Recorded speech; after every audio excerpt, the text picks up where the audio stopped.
Всех приветствую. Давно не было видео на этом канале. А, Сейчас все исправлю. Теперь я буду стараться более регулярно, потому что сейчас вся моя энергия, все мое внимание уходит на уроки и на Инстаграм. А на YouTube как бы немножко времени не остается, но суть не в этом. Суть в том, что сейчас я вот открыла новые проекты. Это проект 14 дней. Про это я, по-моему, видео даже загружала, где в течение 14 дней это челлендж. Челлендж, да, вот 14 күн бойы, вот выполняя задание, вы подтягиваете именно разговорный свой, да, практику подтягиваете, и при этом в конце получаете скидку на разговорный клуб, который тоже стартовал. Там будут только по 4 человека. То есть я про разговорный клуб айтып атам. Там 4 эле кишинен болот, это максимум 4 киши. А так 2-3 кишиден эле болот, где мы вот полноценные занятия, вот общие теманы алып, обсуждение кылып, практика кылып и так далее и тому подобное. Сейчас я больше внимания уделяю именно разговорному практике, потому что, кроме того, у меня есть еще и новый проект «Взлет». Про это тоже, наверное, ссылку внизу оставлю. Если кому интересно, заходите, ознакомьтесь. Дело вот в чем. Потихонечку, вот у меня сейчас индивидуальный бар, VIP-тариф бар, да, то есть у меня вроде в принципе все хорошо. Есть стандарт, групповой бар, индивидуальный, да, еще прям хочешь гарантированный результат, хочешь VIP и так далее и тому подобное. И сейчас вот я в процессе того, что я сейчас думаю закрыть групповые вообще. Абсолютно закрыть групповые. Потому что групповые это самый дешевый тариф, эң арзан тариф их всех тарифов. И там группа, там тем более там мини-группа, там где-то 5-7 человек всего лишь. Это максимум 7 киши аламын, а так 5 киши менле болгон группа. И почему-то в группу ко мне почему-то попадаются очень такие неблагодарные люди, которые ищут не учителя они ищут няню. Аларга няня керек, понимаете? Не учитель нужен им. Не то, чтобы объяснить, показать, урокторго катыш. Нет, им нужна няня. Допустим, ой, сабакка кирдиң бой, заданиең кайда? Вот прям ты покакал, пописал, туалетке бардыңбы, бетиңди жуудуңбу дегендей няня издегендер.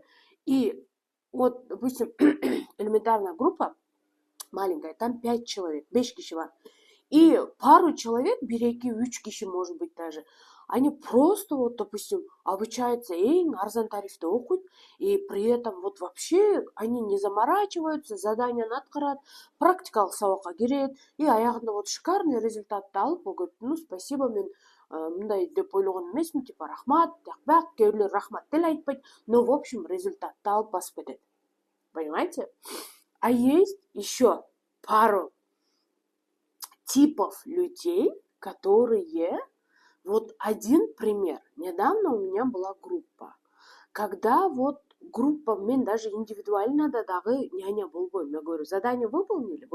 Не выполнили? Ладно, этот урок считается пройденный, да? То есть, если человек бир нерсени кой, сабактарым өтүп кетет деп аракет кылса, окуса, андан кийин результат болот, анан боло берет. Задание кылбадыңбы? Мейли. Там это сабакка жооп бербей калдыңбы или видеону урокту көрбөй калдыңбы? Мейли деген, анда результат кайда? Анда вот что, это детский сад просто вот. Ну, покакал, ну, молодец дегендей, детский сад болуп калат. А человек, когда старается, так, мен сабакка кирбесем, ол сабагым күйүп кетет деп ойлосо, человек вот тогда вот старается и результат да чыгат. Вот к чему я стремлюсь, я вот строго отношусь к этому. А группадан вот недавно чоң эле жаш бала болса деле, ну хотя я детей не беру вообще, у меня курс для взрослых, но среди взрослых есть такие детские позиции менен жашагандар бар да. Все мне должны, баары мага эме кылыш керек, мен акча төлөгөндөн кийин бул киши менен кулум болуш керек да. Вот такая позиция, это ужасно, конечно. Это ал кишинин өзүнөн башка эч кимге эме кылбайт, зыян тийбейт, но киши өзү не понимает, как настолько хреновая его жизнь. Так, теперь смотрите, что было. Эта женщина, я так отправляю уроки, проверяю заданияларды текшерем жибергенде. Говорю, группага заданияңарды жибергиле личкага. Отправляют. Практикалык сабак ушунча саат ушунчада болот, киргиле. Люди заходят, ушинтип, бир ай бою окуйбуз. И экзамен болот аягында. Экзамен бүтөт. Экзамен бүткөндөн кийин вот эта женщина пишет мне, мен акчамды кайтарып бер. Я говорю, excuse me, да? Я говорю, причина, почему? Месяц прошел, вы могли бы в начале сказать, мен окубай калдым, да? Ну, в начале это было бы еще страннее, потому что человек баштабай атып, мен окубай калдым. Ну, такие тоже есть, кстати. Я говорю, почему? Он говорит, мен сабактарды түшүнгөн жокмун. Я говорю, почему? А эмне үчүн мен түшүнбөй жатам, мага түшүндүр деп айткан жоксуңар десем, мен уялдым. Заданияларды мен заданияларымды текшербедиңер деди. Да, мен заданияларды текшербедиңер деди. Я говорю, а силер кайда жибердиңер эле? Мен эмне текшербей калдым десем, мен телеграмды колдонгонду билбейм, мен кантип жибергенди билген жокмун дейт. А почему вы мне не позвонили? Эмнеге мага чалган жоксуңар? Мен тапшырманы жибере албай атам, кантип жибергенди билбей атам. Көрсөтүп берчи деген жоксуңар десем, унчукпайт. Я говорю, а эмне үчүн практикалык сабакка кирбедиңер? Вот жумасына жолугуп алып, өтүлгөн темаларды кайталап, заданияларды обсуждение кылып, суроо жооп кылып, жаңы мач кылып, практикалык сабак болду го полноценный, эмнеге катышпадыңар десем, мен ал жерде элдер орусча билет экен, мен уялдым. Знаете, вот я вот в таких ситуациях, вот такие люди, они не то чтобы өзү результат алган жок, там өзү стрессовать этти, вот это. Кроме того, они вот убивают и мои нервы, понимаете? Поэтому я хочу групповые вообще, думаю, закрыть. Но есть люди, которые уже оплатили за октябрь, они вот забронировали время в это место, поэтому я не могу их подвести. Наверное, в октябре будет, но дальше я думаю закрыть. Потому что, пожалуйста, когда записываетесь на курсы, смотрите, вы дайте себе отчет, вы ищете преподавателя, а не няню. Если вы ищете няню, которая будет говорить, ой, где твои задания, ой, пойди сюда, там, лялечка, давай вот это мы с тобой сделаем. Это такое, так, ну, как бы у вас и результата не будет. Что значит вообще детская позиция? Человек с детской позицией никогда, нигде не добьется ничего. Никаких успехов ни в какой вообще в сфере. Что это значит детская позиция? Если совсем простыми словами, если совсем простыми словами, это значит, когда взрослый человек,